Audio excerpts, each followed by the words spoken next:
Балалар, қане бәріміз бірге жоғарыға қарайық. Көліктердің суретін көріп тұрсыңдар ма? Қандай көліктер тұр?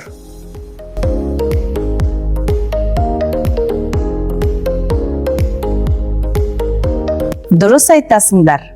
Ұшақ, машина, қайық. Ендеше осының ішінен біз таңдаған көлігімізді қолымызға ұстап алайық.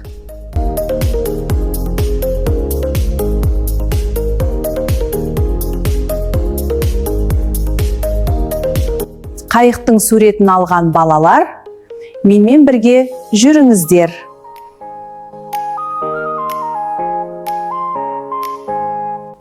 Ұшақ суретінің алған балалар, қане орнымызға барайық. Машинаның суретін алған балалар, орнымызда тұрып ойынымызды ойнайық.